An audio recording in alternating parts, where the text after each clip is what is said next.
You are not gaining fat because you eat too much. You are gaining fat because insulin is working overtime. Visceral fat does not need big meals. It only needs insulin to stay high. For years, you were told weight loss was simple math, calories in minus calories out. Eat less, move more. And if you failed, it was your fault. You lacked discipline. You lacked willpower. But here's the truth no one told you. Your body is not a calculator. Your body is a chemistry lab. And inside that lab, one hormone controls everything. That hormone is insulin. Insulin does not ask how many calories you ate. It only asks one question: should we store energy or burn it? Most people never learn how this decision is made, and that is why they stay stuck, hungry, tired, overweight. Now, let me tell you a story. This is a true story, not about a person, but about your body. Imagine your body as a prison filled with energy. Inside this prison are prisoners. Those prisoners are your fat cells, especially visceral fat. They are rich. They hold thousands of calories, enough energy to run your body for days. But there is a problem. The prison doors are locked. Standing at the gate is a guard. His name is insulin. When insulin is high, the guard is alert. He locks every door. No fat gets out. No energy is released. Your body is full of fuel, but you feel starving. This is not a lack of discipline. This is a hormonal trap, and most people are trapped without knowing it. That is why dieting feels like torture. That is why weight always comes back, and that is why visceral fat is so dangerous. To understand how to escape this prison, we must understand the guard. Most people think insulin is just about sugar. They think it only shows up when you eat sweets, but insulin is far more powerful than that. Insulin is not a sugar hormone. Insulin is a storage hormone. Its real job is to decide where energy goes. Every time you eat, insulin wakes up. It looks at the situation. It makes a decision.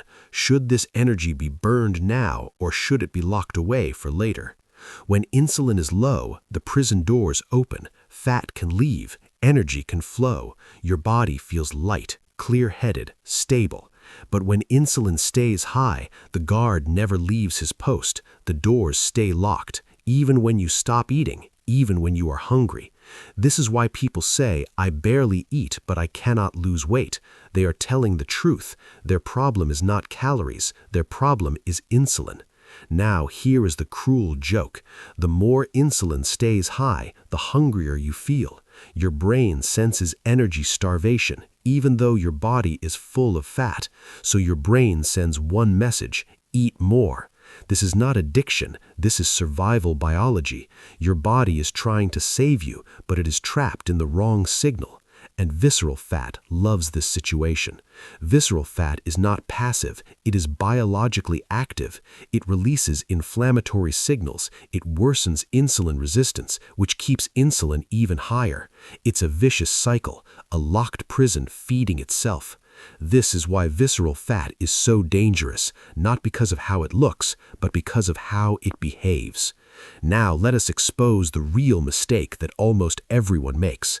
Most people focus on what they eat. They count calories, they avoid fat, they fear carbohydrates, but they ignore how they eat. They eat all day long, they snack between meals, they start meals with sugar and starch. Every bite presses the storage button. The guard never rests, the prison never opens, and fat loss never begins. Now we come to the part where almost everyone gets it wrong. Not once, not sometimes, but every single day. Mistake number 1, walking while fasted burns fat. That is what people believe. They wake up hungry, they skip breakfast, they go for a walk, they feel proud, but inside the body, nothing important is happening. If basal insulin is high, the prison doors stay locked. Visceral fat does not move, not 1 gram. The guard is still awake. You are burning stress, not fat. Mistake number 2, eating salad after carbs is healthy. You eat rice first, Bread first, sugar first. Glucose floods the blood, insulin rushes out. Then you eat vegetables and feel responsible. But the damage is already done. The doors are locked. Salad cannot negotiate with insulin. Mistake number 3, intermittent fasting while snacking. People say they are fasting, but their mouth keeps working. Coffee with sugar, milk in the coffee, a handful of nuts, a harmless candy. Every bite wakes insulin. The guard never leaves. The prison never opens. This is not fasting. This is insulin torture. And here is the painful truth. Most people are doing everything wrong while believing they are doing it right. They fight their biology instead of working with it. But the good news is this: the prison does not need force. It needs timing. It needs order. And once you learn the rules, the guard steps aside, the doors begin to open, and fat finally leaves. So how do we lower insulin without starving ourselves? The answer is not eating less. It is eating in the correct order. This is the insulin trick that changes everything. When you sit down to eat, your stomach becomes a mixing bowl. Whatever goes in first sets the rules for everything that follows. Most people start meals with carbohydrates: bread, rice, pasta, sugar. These foods digest fast. They rush into the bloodstream. Blood sugar spikes. Insulin panics. The guard runs to the gate and locks every door. Fat storage mode is activated. But here's the trick. You do not change the food. You change the order. Phase 1. The fiber firewall. The first thing you eat should be fibrous vegetables: broccoli, spinach, asparagus, a simple green salad. Fiber does not spike insulin. It slows digestion. Inside your gut, fiber creates a physical barrier, a mesh that slows glucose absorption. Phase 2. The protein and fat anchor. After vegetables, you eat protein and healthy fats: eggs, fish, chicken, meat, avocado. Protein sends a signal to the brain: we are safe, we are full. Protein triggers GLP-1, a hormone that slows stomach emptying. The stomach holds food longer. Insulin stays calm. Phase 3. Carbohydrates come last: rice, potatoes, pasta, even dessert. Now carbohydrates enter a slow environment. Glucose drips in, not floods. Insulin responds gently. The guard relaxes. Some doors stay open. Fat can finally leave. You ate the same meal, the same calories, but the hormonal response is completely different. This is not willpower. This is biochemistry. You are no longer fighting your body. You are giving it clear instructions. But there is another layer to this trick: a biochemical amplifier, something simple, cheap, and surprisingly powerful: acetic acid, the active compound in vinegar. For centuries, vinegar was used as a digestive aid. People did not know why it worked, they just knew it did. Now science explains it. Acetic acid slows down the breakdown of starch into sugar. It temporarily interferes with digestive enzymes. This means less glucose enters the blood at once. Insulin does not need to panic. 1 tablespoon of vinegar diluted in water before a meal is enough, not more. This is not punishment. Think of vinegar as a warning signal. It tells the body food is coming slowly. The guard relaxes again. But we are not done yet. Now comes the most underrated habit in fat loss: walking after meals. Most people walk at the wrong time. They walk early morning, they walk late at night, but they sit still after eating. This is a mistake. When you eat carbohydrates, glucose enters the blood. It needs somewhere to go. If you sit down, insulin sends it into fat cells. But muscles have a secret side door. It is called GLUT4. When muscles contract, they pull glucose directly from the blood. No insulin required. A 10-minute walk after a meal can dramatically lower the insulin spike. You are not burning fat yet. You are preventing fat storage. This is strategic, not heroic. The guard steps aside, the sugar is cleared, and insulin goes back to baseline faster. Small habits, perfect timing. That is how you win against visceral fat.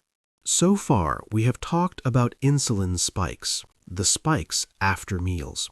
But there is another problem most people ignore: basal insulin. Basal insulin is the level of insulin in your blood when you are not eating, when you wake up, when you sleep. If you are overweight, your basal insulin is likely too high. This is dangerous. High basal insulin means the guard never goes home. The prison doors stay locked even when you fast. This is why some people say, "I am fasting, but nothing is happening."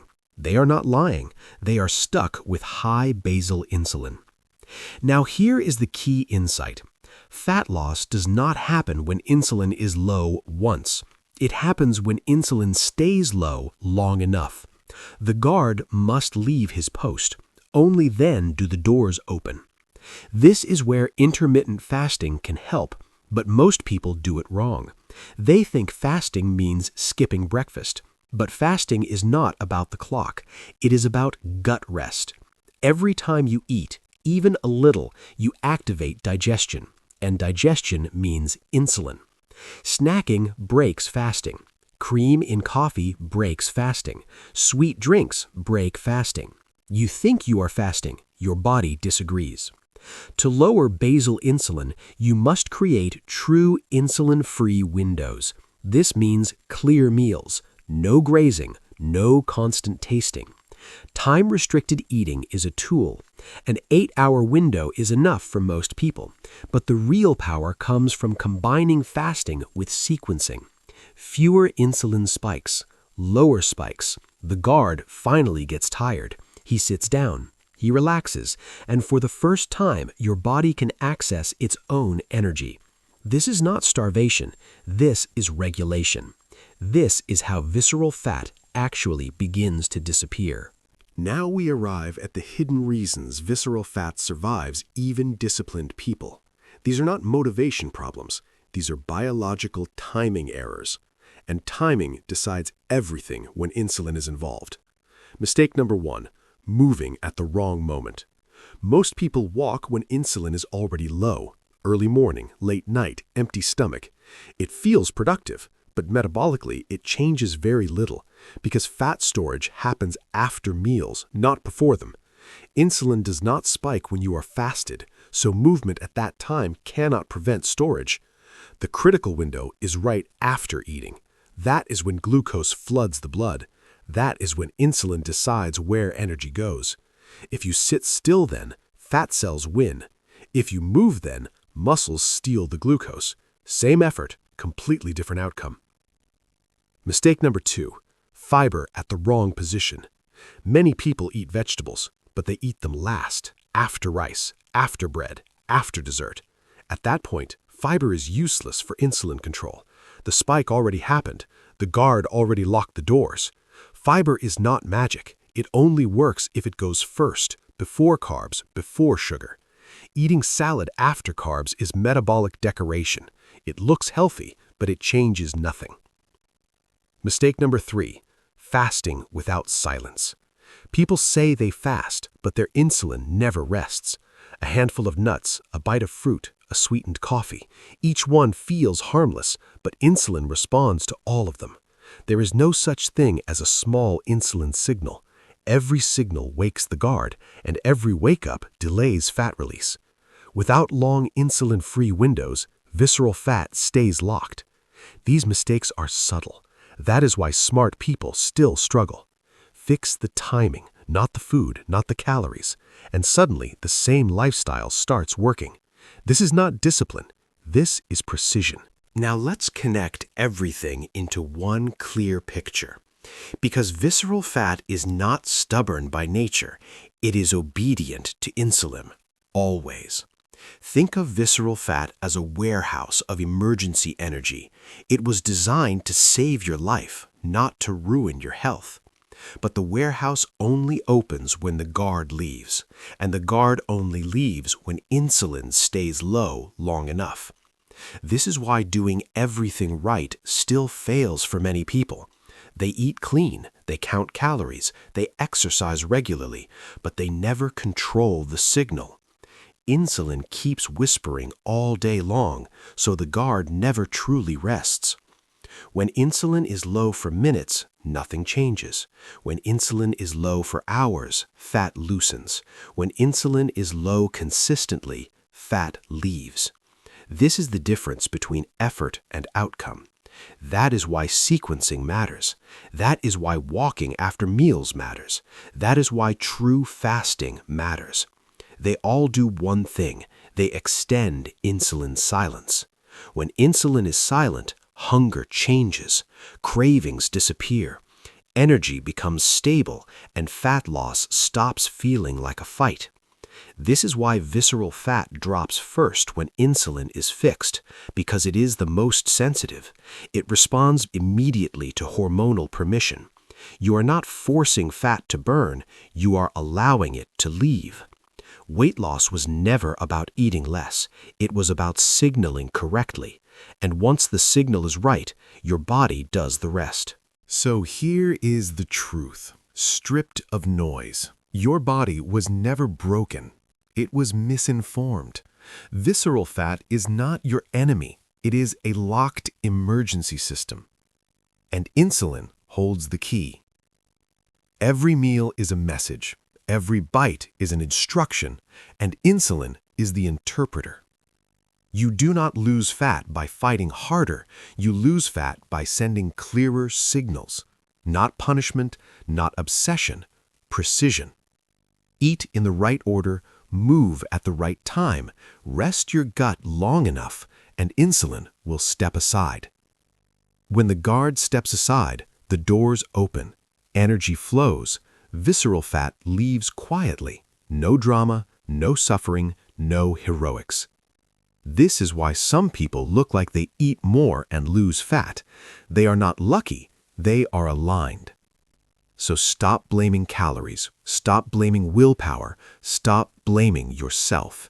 You were never weak, you were just using the wrong code. Fix the signal, free the energy, and let your biology do what it was designed to do. Fat loss is not a battle, it is a release. And once you understand that, everything finally makes sense.